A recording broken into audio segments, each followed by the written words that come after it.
reunião, esse momento de confraternização, esse momento de troca de informações. Afinal, a nossa doutrina nos permite isso. Então, agradecemos ao Pai Maior por isso. E pedimos a Jesus, por todos nós em comunidade, encarnados, desencarnados, que Ele possa, no dia de hoje, nos orientar, nos instruir através das palavras da doutrina, possamos aqui ser orientados pelos nossos mentores, pelos mentores da casa, nesse trabalho que nos é tão grato, junto a amigos que nos são tão queridos. Por isso agradecemos. Pedimos por todos nós.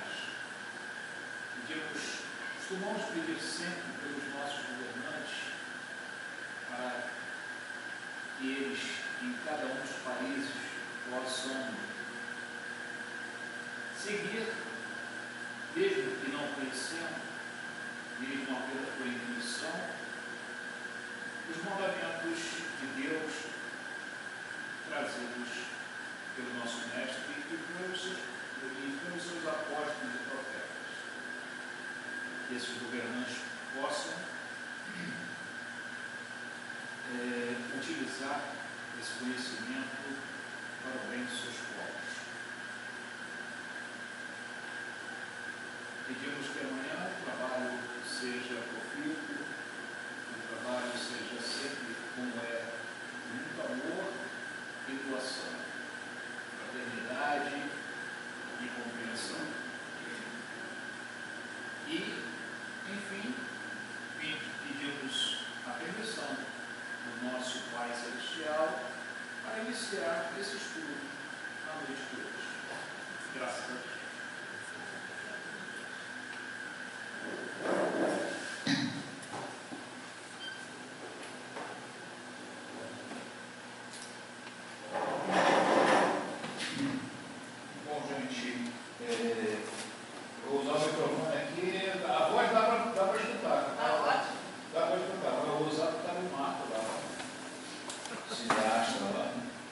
Da câmera, de mim não, porque eu não sou surdo. Para ajudar o Marco lá também para o som ficar bom, né? Mas é uma desgraça, assim, porque italiano é aquela coisa, fala com a mão, né? E a gente fica com a mão presa, fica aqui com a mão só, dando de lado. Mas é isso. O estudo que nós escolhemos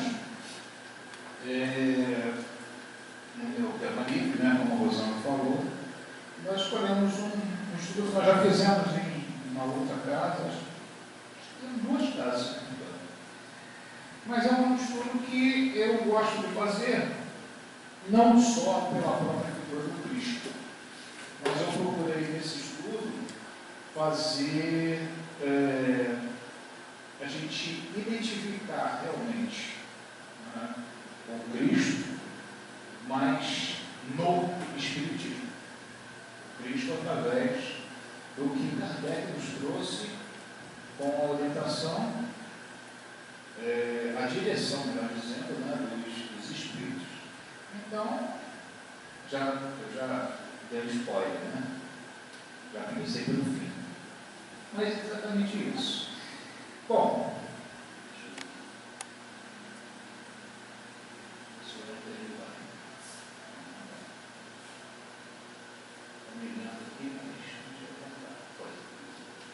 nós vamos fazer uma sequência dos capítulos. Nós vamos ver o teu Cristo, nós vamos ver textos antigos do Testamento sobre a vinda do Cristo, o que se esperava do Cristo, o que e como ele nos ensinou. Falaremos do Cristo Consolador e, finalmente, o Espírito de Verdade, que a gente sempre fecha com ele, né? Muito bem, nessa sequência dos capítulos é interessante. O Evangelho todo, eu costumo, em todas as obras de Kardec, eu costumo falar, exaltar, na realidade, a forma como o nosso codificador pegou cada um dos livros e fez a compilação deles. Então é muito interessante no Evangelho, para ficar dentro realmente do nosso tempo, é muito interessante no Evangelho. Primeiro que, abre um parênteses aí, o livro, todos os livros, né, que a gente lê, principalmente da nossa codificação, é importante a gente ler de cabo a rabo. Né? Da primeira página, porque na primeira página, o Evangelho segundo o Espiritismo, mas ele fala, a gente não lê. Aí diz assim, ó, com a explicação das máximas morais do Cristo, em concordância com o Espiritismo e suas aplicações às diversas circunstâncias da vida. A gente não lê isso. A gente não presta atenção nesses detalhes. A gente não lê a introdução do livro. É coisa nossa mesmo, né? Tem a nota da editora, tem um prefácio, normalmente, né, dos livros, como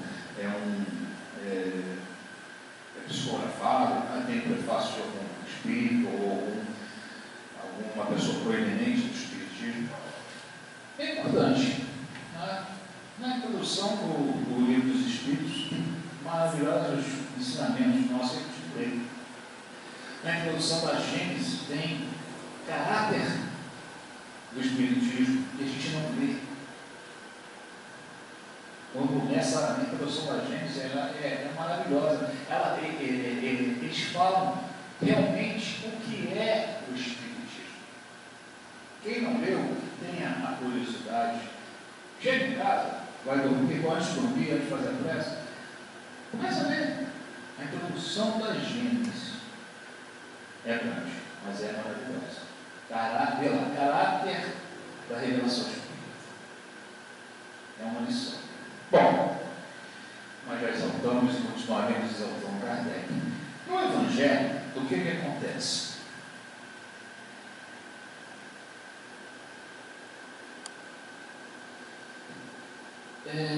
O que acontece no Evangelho?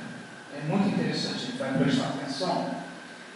Ele começa os capítulos, ele vai assim: não vim destruir a lei, meu reino não é desse mundo, há muitas moradas na casa do meu Pai, ninguém poderá ver o reino de Deus se não nascer de novo, bem-aventurados os aflitos. Aqui começa assim: não vim destruir a lei. Aí o que acontece? Jesus chega e fala assim: ô gente, sou Jesus, sou eu, né? Sou Jesus, eu vim trazer para vocês uma interpretação mais minuciosa de Deus, uma interpretação diferente. Mas olha, eu não vim destruir aquilo que foi ensinado anteriormente, não. Eu só vim mostrar para vocês alguma coisa a mais que Moisés não trouxe. Eu não vim destruir a lei de Moisés. Eu vim para cumpri-la, para ensinar vocês a cumprir essa lei. Ele não está, não é? Aí ele fala também: o reino não é deste mundo. Ele fala assim: dizem que eu sou rei. Mas meu reino não é daqui. Meu reino não é material. Meu reino não é como vocês esperam de um Messias, de um ungido. Não é isso. O meu reino, ele é a lei que transcende aqui esse mundo que a gente está. Ele não é terrestre. A minha realeza, ela é de outra forma. Diferente daquela realeza que vocês estão acostumados. Lá haverá merecimento. Lá haverá isso. De cada um, de acordo com as suas obras. E aqui na Terra, nessa evolução que vocês estão buscando, eu vim e eu sou o espelho, eu sou aquele que vai mostrar a vocês. A mulher morada na casa do meu pai não é só aqui a terra.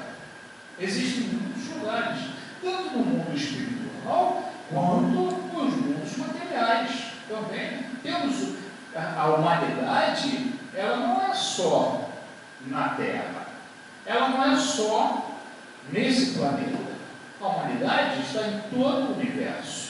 Afinal de contas, o Pai poderia apenas fazer, não iria fazer esse universo tão grande e colocar só um planetinha, não é? Para habitar aqueles que o iriam louvar. Não. Meu reino, existem muitas moradas, mas ninguém vai ver, ninguém poderá ver esse reino se ele não nascer de novo. E nascer, e renascer, porque o Pai é muito bom. O Pai não vai deixar os seus filhos a mercê do mal e sendo mal. Não. Nós vamos renascer. E o renascimento não é só vir do ventre de uma mãe. O renascimento também é quando nós voltamos ao mundo espiritual. Isso também é um renascimento. Aí, lógico que não explicou tudo mais, né? Mas maiores detalhes.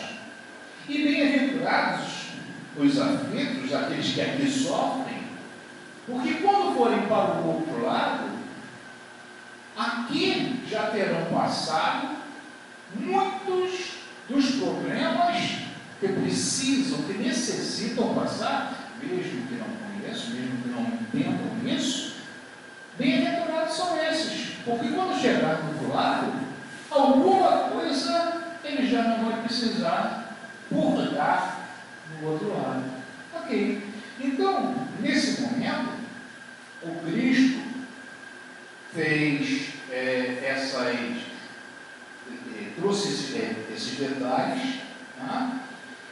E Kardec para nesse ponto. Por quê? Ele vem nesses 5 itens, ele traz essa visão do que o Cristo coloca para a gente. Mas quem é esse cara? Quem é esse Cristo? De onde ele vem? Como é que ele surgiu aqui na Terra? Qual é a missão dele? Então, Kardec muito sabiamente para aí, explica para dizer quem é esse Cristo. Aí vem o capítulo Cristo Consolador. Se vocês forem seguir aqui o sumário do Evangelho segundo o Espiritismo, é exatamente, né? São os 5 capítulos, depois vem o Cristo Consolador. Aí depois ele volta das bem-aventuranças. Por quê? Depois que ele explica, que Kardec explica, né, quem é o Cristo Consolador, nós teremos condição de ir em frente no nosso estudo. Nós teremos a mente mais preparada para dar continuidade ao entendimento das palavras do Cristo. Entenderam como é interessante, como Kardec coloca essas coisas de uma maneira primorosa? E aí, por isso a gente se empolga, né? Quando está falando dessas coisas dessa maneira. Né? Por isso que eu gosto, eu sou bem assim, eu gosto muito de estudar uma peça por esse ângulo. Eu ouço, não é só o Espiritismo, tá? Eu ouço muitos pastores, eu ouço homílias de padres na internet, eu gosto de escutar. Por quê? Porque tem muita coisa, principalmente dos protestantes, que eles vão buscar coisas mais detalhadas na Bíblia, né? Então, isso nos traz muita informação. Então, é bem interessante. Deixa eu ver se eu vou me perder com certeza nesses slides da gente. Eu tenho uma dúvida esse troço aí. Aí eu já falei, né? Então, esse é o mesmo Cristo. Ou é um...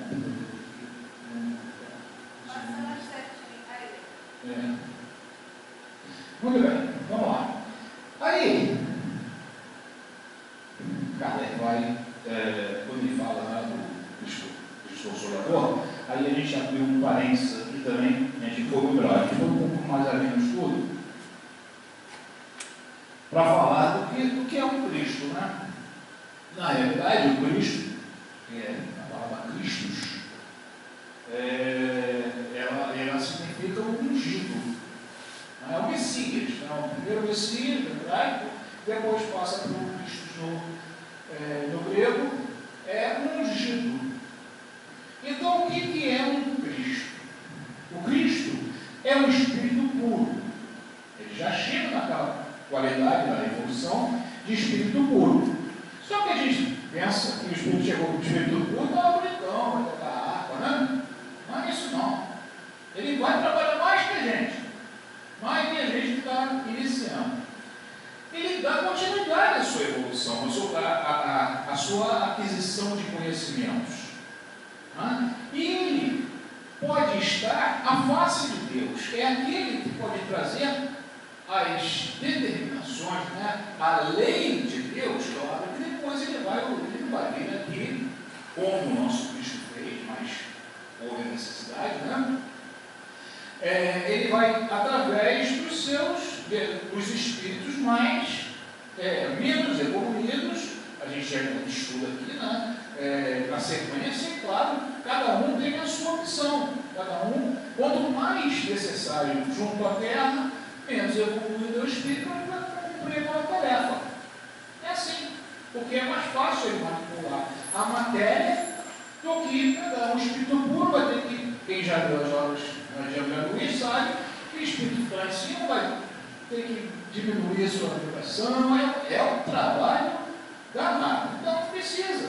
Temos nós para fazer as coisas, né? Os espíritos menos evoluídos trazem as suas mensagens, né? E cumprem as suas leis. E coordenam as etapas evolutivas do universo. Criam mundos, né? Criam planetas como o nosso Cristo, né? Que nós conhecemos como Jesus, criam sistemas solares, criam galáxias e assim por diante.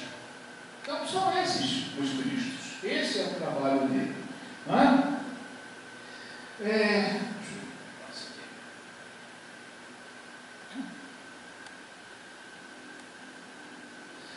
Mas por que os judeus não reconheceram Jesus como o Cristo? E até hoje não reconhecem. Muitos judeus, incrível,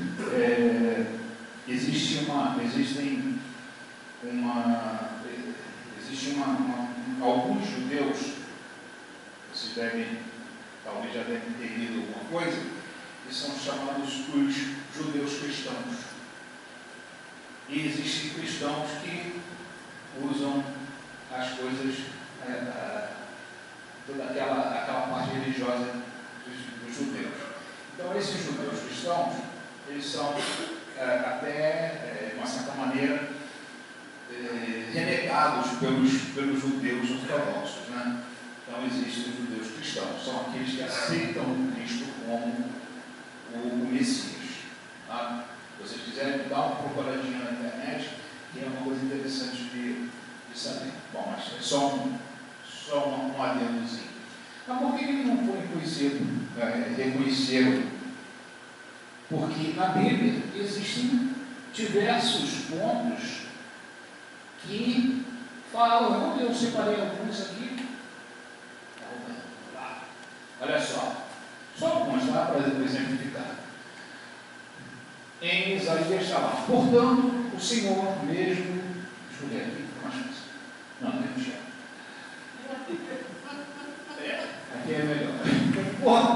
botar fé em ninguém, não, né?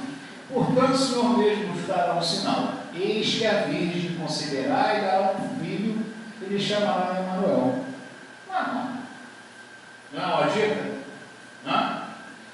E tu, Belém Efrata, falando da cidade onde ele vai nascer, pequeno demais para figurar como um grupo de milhares de Judá. De ti sairá o que há de reinar em Israel, em cujas origens são desde os tempos antigos, desde os dias da eternidade. Olha outra dica aí, né? Local. De quem ele vinha, quem iria nascer, falou do local, e o Senhor Deus disse: aqui está o meu servo, a quem eu fortaleço, o meu escolhido, que dá muita alegria ao meu coração, pois nele é o Espírito, e ele anunciará a minha vontade a todos os povos. Não gritará, não clamará, não fará discurso nas ruas, não esmagará um galho que está quebrado, nem apagará a luz que já está fraca. Com toda a dedicação, ele anunciará a minha vontade. Não se cansará nem desanimará, mas continuará firme até que todos aceitem a minha vontade.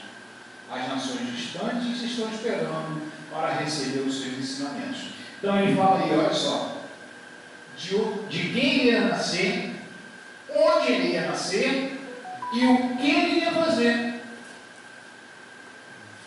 Não é? Então, se a gente for buscar, se a gente for estudar, se a gente for pesquisar, olha quanta coisa o conhecimento, né, como vem e bate certinho com o que os Espíritos nos ensinam. Interessante, não é? Muito legal. Aí, chegou ele. Para quem não sabe, a maioria já sabe, eu canso de falar. Meu espírito que ajuda aqui nas palestras mora no sol. Porque quando você se aproxima, meu Deus do céu. Claro, quem é, depois eu digo. Muito bem. Aí, aqui é bom que eu posso me enrolar todo e ninguém liga. Aí, o que se esperava? Né? Uma das coisas, né, porque o judeu não cria, né? Por quê? Porque ele esperava uma coisa diferente, uma pessoa diferente, não aquilo que o Cristo veio trazer. Né? A gente vai ver depois a forma como ele veio ensinar. Eles esperavam, num resumo, tá? Existem mais coisas, mas num resumo. A reconstrução do templo, esse Cristo que vinha, esse ungido que eles esperavam, né? O guerreiro. Na verdade, eles esperavam aquele guerreiro que ia disparar. Não, eles esperavam também, tá? Mas isso aí está na Bíblia, está isso, tá? Esse detalhe eu não procurei os detalhes, onde exatamente está, porque senão eu não ia deixar vocês trabalhar um pouquinho, né? Eu ia dar uma chegada, para vocês vão lá na Bíblia e procuram, para cá. Então, eles esperavam a reconstrução do templo destruído. O templo de Israel foi destruído 2 vezes, né? A primeira, por Nabucodonosor, quando ele depois pegou os judeus todos, levou lá para a terra dele, fez ele de escravo, e depois por Tito, em torno de 20 ou 40 anos, não lembro, 20 ou 40 anos depois de Jesus, da vida de Jesus.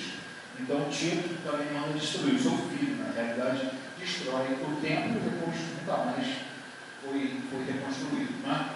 A reunião de todas as tribos judaicas, que a gente sabe que na época de Salomão, o que aconteceu? As tribos se separaram, né? Foi cada um por um lado, e praticamente ficaram 2 tribos no norte, não, 2 tribos no sul, e o restante das tribos no norte. Depois foram conquistadas, o negócio embaixo ficou o reino de Judá, que por isso são chamados judeus, e onde fica Jerusalém, toda aquela parte praticamente do que é hoje, a gente tem como ali no Israel. Tá? Então, e uma volta do mundo edílico, né? O paraíso da terra. Mas qual paraíso? Não era o que a gente espera do mundo melhor. Eles queriam aquele reino da época de aquele paraíso citado lá na Gênesis. Tá? Com Adão, Eva, os animaizinhos tudo bonitinho, leãozinho brincando com o cordeiro. Era aquilo que eles esperavam. Mais ou menos, todos colocando assim meio figurado, mas é mais ou menos aquele paraíso edílico. Né? É isso que eles esperavam. E o Cristo, Jesus, na realidade, não trouxe isso. Então a gente não é esse cara. Vamos esperar outros. Né? Por isso que a gente vê que hoje tem aqueles judeus cristãos. Tá? É isso que acho que eles vão ver não, mas pode me falar. Aqui. Como e o que o Cristo ensinou? Né? Bom, ele já começa ensinando no nascimento. Né? Poxa, o cara é extremamente evoluído. Né? O espírito evoluído. Mais do que todo mundo aqui na Terra, a gente sabe, 2 vezes está lá no caminho da luz, né? Emmanuel coloca, apenas 2 vezes se reuniram o conselho, todo mundo conhece a história, né? O conselho dos espíritos superiores que coordenavam a Terra e tal, uma na hora que foram criadas a Terra e a outra para decidir a vida do Cristo. Né? Então, o Cristo, primeiro, quando ele nasceu, o primeiro exemplo que ele deu foi de humildade. Por quê? Ele não nasceu num palácio. Ele nasceu num local pequeno, num local humilde. Belém é fraca. Né? Lembra? Estava lá o outro. A gente colocou? Belém é fraca. Então nasceu já dando uma lição de humildade. Nasceu entre camponeses. Entre os animais. Então, esse foi o primeiro. Né? Aí ele exemplificou no comportamento, e como ele agia com todas as pessoas, o que, exemplo, vamos ver, a mulher lá no poço, né, da água, né?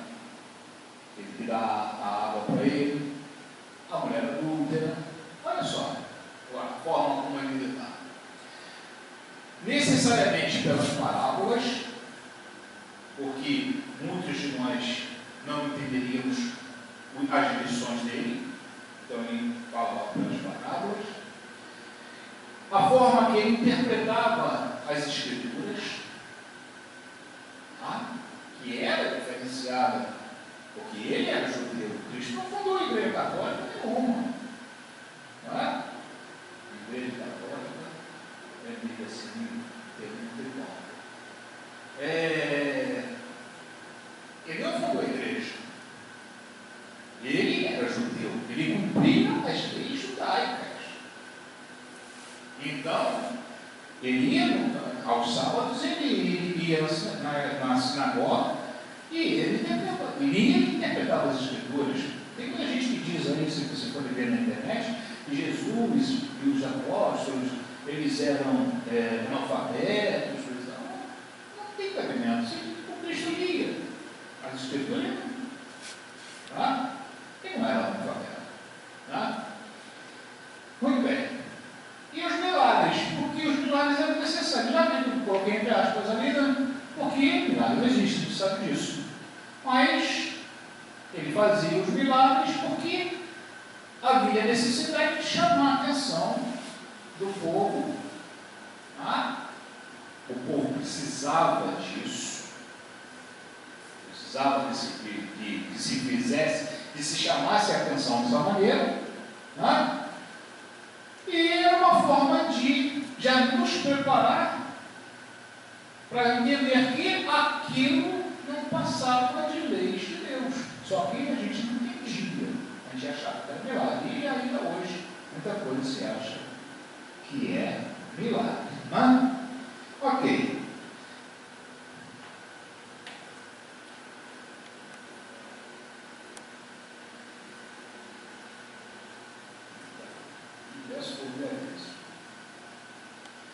Muito bem. Aí chegamos lá no Cristo Consolador.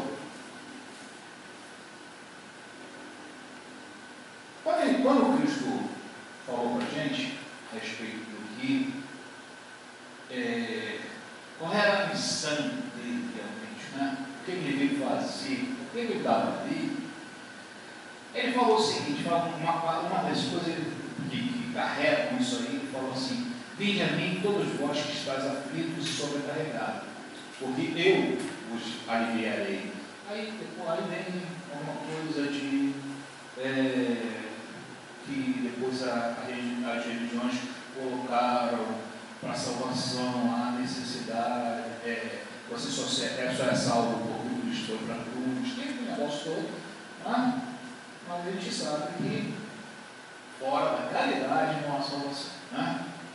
Tomai sobre vós o meu jugo e aprendei comigo, que sou brando e humilde de coração, e achareis repouso para vossas almas, pois é suave o meu jugo e leve o meu fardo.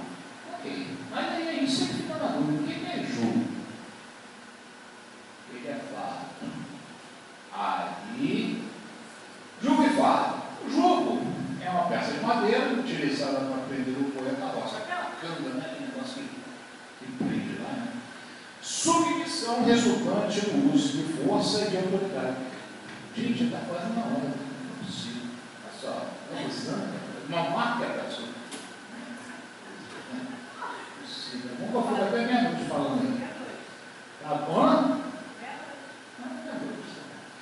E o fardo é aquilo que demanda encargo, responsabilidade. Olha só como é que é importante. Quando ele fala lá, a gente não vai entender nada, mas se a gente souber o que é jugo, se souber o que é fardo, a gente sabe que uma coisa é a submissão, né, pelo uso da força ou da autoridade, e a outra é a responsabilidade. Olha só como é que eles têm ligação. Interessante, né? Então, é difícil, né? Era e é difícil se comportar de acordo com o que ele ensinava. Difícil não, as jornadianas costumam falar que é trabalhoso. Aí realmente dá trabalho a gente mudar hábitos. Não mais naquela época, né? A gente estava lá ainda e a gente escolheu Barrabás. Não foi? Vamos nós, né? Não foi outra. Se não fosse com nós, a gente não estaria aqui. Mas a gente escolheu Barrabás. Então está lá. Então é difícil realmente rejeitar os poderes do mundo, amar sem ser amado, algumas coisas que eu falei aqui, dividir o pão, aceitar que está errado. É isso. Olha, é aquela história. Nós estamos falando aqui, eu escuto primeiro com vocês, né? Então, entender que Deus nos dá apenas o que a gente necessita. Acho que eu botei aqui, naquela época era mais difícil, né? Agora, se estivermos interessados em viver melhor, não descartando a lei de conservação, que está lá, a gente vai ver lá no livro dos Espíritos, né? Com dor, mas sem sofrimento. A gente pode ter agora, a dor é necessária, mas o sofrimento é opcional. Não é? Sim. A gente tem que pensar nisso. Então, o que o Cristo ensinou exatamente quando. Peraí, eu já me perdi todo aqui. Esse tal que fazendo já há muito tempo com isso. Vamos lá. Aí o cargo e o jugo e o fardo. O alívio, esse alívio que ele fala aí, não significa a cessação dos problemas, da dor, porque ela existe, como eu falei. E para que a gente consiga esse alívio, é preciso que a gente se prenda a cada um de nós, né, que é no caso o jugo, e observemos as leis de Deus. Então é isso que ele fala. Esse jugo é exatamente essa submissão que a gente tem que ter à lei de Deus. E o que mais que eu botei aqui? Vamos ver. Aí nós temos livre-arbítrio, esqueci de falar. Eu botei aqui na maneira. Então, a gente tem o livre-arbítrio. Então, por isso que esse jugo, ele Jesus, ele é suave, porque ele não é imposto a gente pela força, diferente daquilo ali. Tá? E sim pela autoridade moral do Cristo e da própria lei. Basta o nosso querer, basta a gente usar o livre-arbítrio. Tá? E por que o fardo é leve? Pois o nosso encargo, a nossa responsabilidade, é apenas obedecer a essa lei. Por isso que ela é leve. Basta obedecer a lei de Deus. Aí fica fácil. Por isso que falam que o fardo, aquilo que demanda encargo, responsabilidade, e se resume simplesmente do quê? Do que ele falou. Amar a Deus sobre todas as coisas e ao próximo como a si mesmo. Ou seja, amor e caridade. Aí,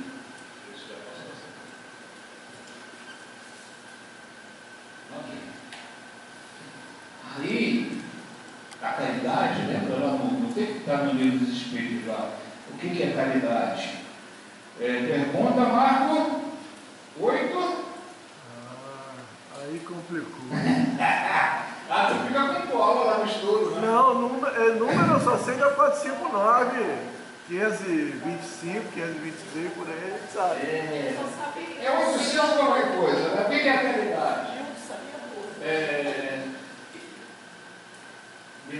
Benevolência, com todos, mais?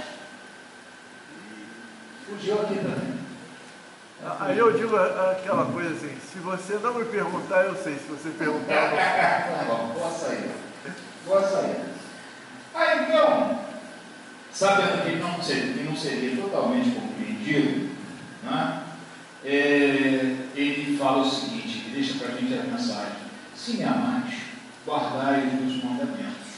E eu, olha só, eu rogarei a meu Pai, e ele nos enviará outro Consolador, a fim de que fique eternamente conosco. O Espírito de verdade, que o mundo não pode receber, olha o tempo verbal aí, não pode receber, porque o não vê e absolutamente o não conhece. Mas não estamos prontos. Não é? A gente às vezes pensa assim, a gente não sabe nem se a gente já está pronto. Não é? Mas quanto a vós, conhecê-lo-eis, porque ficará convosco e estará em vós. Porém, o Consolador, que é o Santo Espírito, na tradução inversa, né? Fala-se do Espírito Santo, mas não, é o Santo Espírito. Que significa o quê? É a pleiade, né? É um conjunto de Espíritos.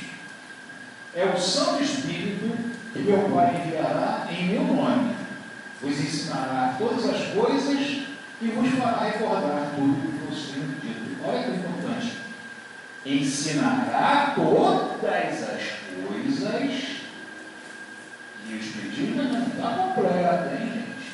Cadê que ele falou isso? E vos fará recordar tudo o que vos tenho dito. Por quê? Porque ele sabia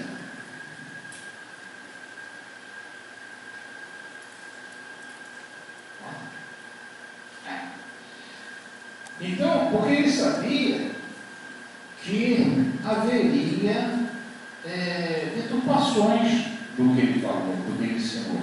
E a gente vê na história, ao longo desses 20 séculos aí, o quanto foi deturpada a sua mensagem, o quanto foi utilizado o nome do Cristo para se guerrear, para se matar, para se subtrair de outros, etc.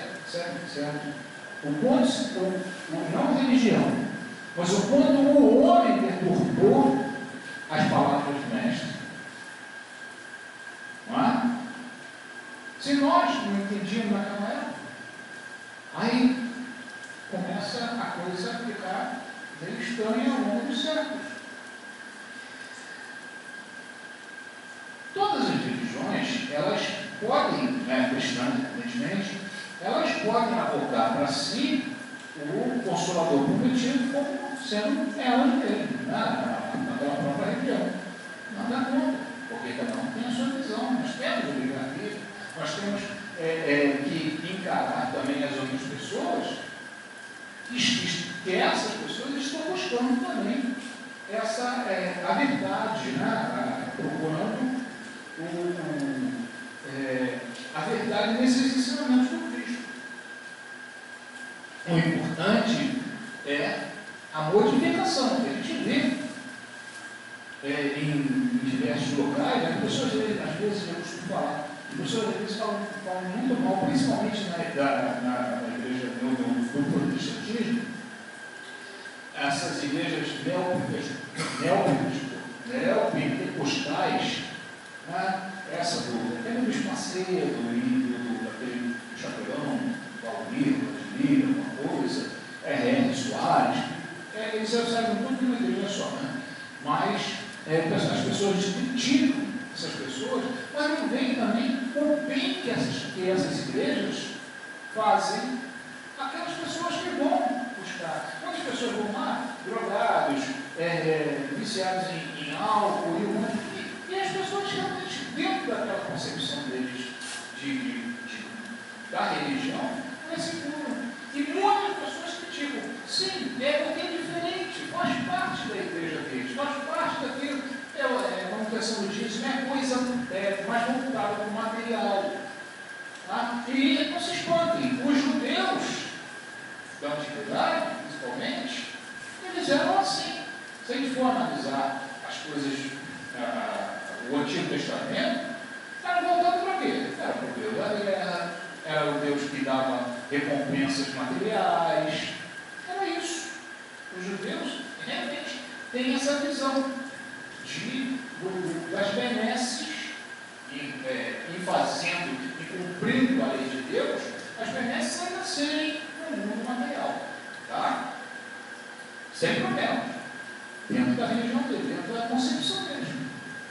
Nós temos que respeitar, tá? E temos que entender também. E é a visão deles. Então, nós falamos, o reino de Deus, nós devemos entender que o reino de Deus não é na terra, em oposição a isso que a gente está falando, nossa terra é apenas uma oficina de trabalho, não é? E o Espiritismo, a gente vê como o Consolador prometido, o que o Cristo falou lá? Foi esquecido, foi mal compreendido, então a gente tem que fazer para compreender. A gente tem que raciocinar, tem que analisar. O Espiritismo permite isso. Permite que a gente analise, estude, não falando no iníciozinho. Vamos ler, vamos estudar, vamos ler o livro todo. Por que eu falei aqui? Me chama nesse ponto aqui. A gente tem a oportunidade de aprender, analisar. Lá na introdução do Livro dos Espíritos, até que fala, ele pede até a permissão de fazer hipóteses. Até que fala isso. E ele pede permissão. Olha só, vocês me permitem, mas eu vou fazer uma hipótese aqui. Aí discorre um determinado tema. E ele nos permite isso também. Claro que as hipóteses que a gente vai fazer tem que ser muito bem analisadas, muito bem pensadas. E não pode fugir aos ensinamentos do Espiritismo. É diferente. Tá? Não pode ser uma coisa totalmente estranha ao Espiritismo. São hipóteses baseadas nos ensinamentos dos Espíritos. Tá? Não pode fugir, senão não é Espiritismo. É outra coisa, mas não é Espiritismo. Tá? Tem que ter uma lógica, né, dentro da nossa da filosofia. Ok?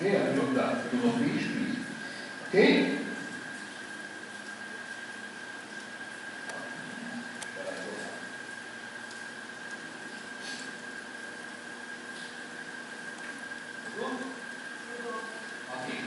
Então, o que o Espiritismo nos traz? Ou seja, o que o Consolador nos traz? Que não deixa de ser o Cristo Consolador, né? É a missão deles. traz a explicação de Deus. Tá? A explicação de Deus. Quem é Deus? O que é Deus? Não é quem é Deus. Quem é Deus? É diferente de quem é Deus. Tá? As leis de Deus, de uma forma, como nós falamos, racional, e a verdade na salvação. Basicamente isso. Essa salvação, porque eu coloquei entre aspas, porque existe aquela salvação de a gente acreditar que o Cristo morreu na cruz, e se a gente aceitar o sangue de Cristo, não estou criticando as religiões, tá? Eu estou fazendo uma análise. E a gente acreditar que o Cristo veio para isso, né? Para fazer dessa maneira, a gente acredita naquele sangue, naquela coisa doída do Cristo, tá? É uma coisa. Aqui, a gente acreditar naquele movimento. Não, a gente tem que entender que a salvação, sim, eu sou o caminho, a verdade e a vida. Falou ele? Tá? Aquilo é apenas mais uma demonstração, como todos aqueles seus ensinamentos, de como se salvar. Tá? Ali ele estava mostrando a sua doação para a gente. Ali ele demonstrava o que? Como nós deveríamos agir. Ou seja, Pai, perdoai-os, porque eles não sabem o que fazem. É a caridade. Olha só, olha a caridade. Fora da caridade não há salvação. Não é fora da igreja, qualquer que seja. Não é fora do espiritismo que é a casa santa. Não é isso. Tá?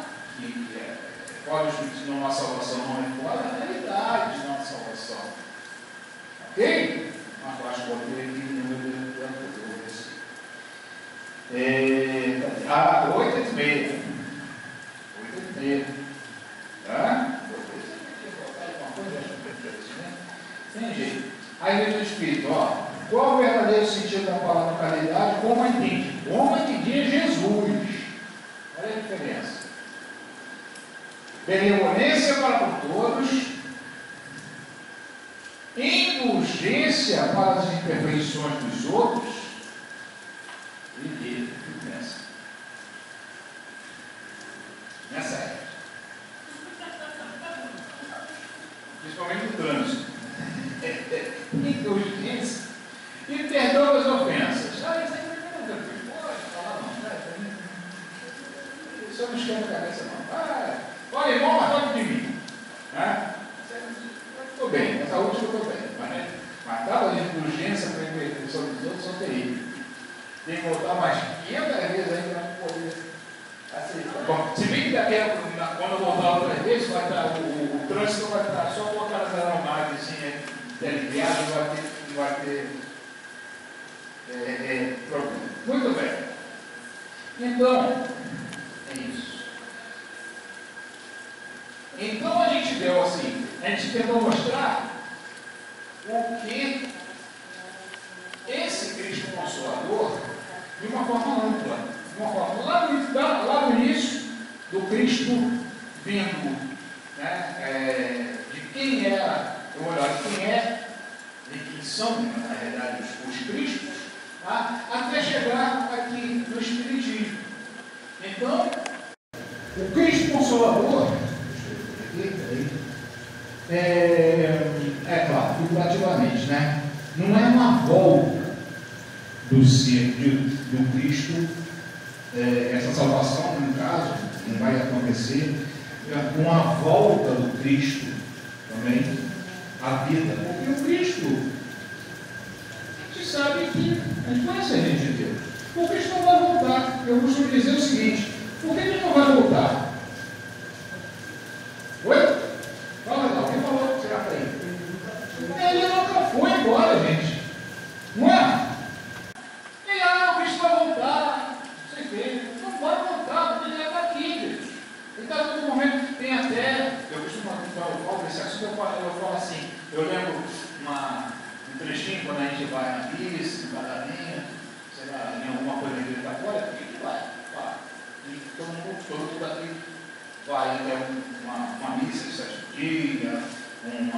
de graça, a gente vai na missa da igreja católica assistir, né? Tá? Um conhecido nosso, parente lá, chama.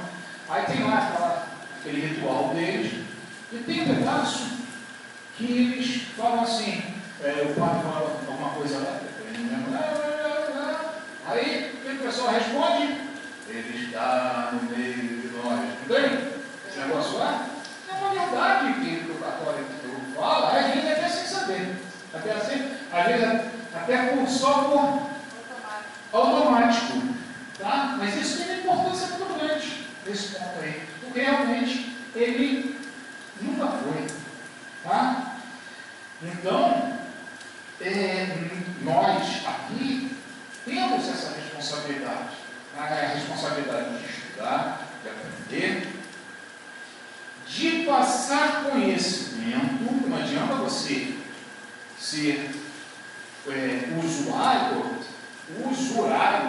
não é? A usura, né? Só da coisa material. Tá? Não. A usura também ela é intelectual. Nós temos que aprender e repassar. O que a gente aprende, a gente obrigatoriamente tem que repassar para as outras pessoas. Tá? Principalmente dentro dessa questão religiosa. Claro, não vamos fazer proselitismo. Proselitismo não é proselitismo. Tá?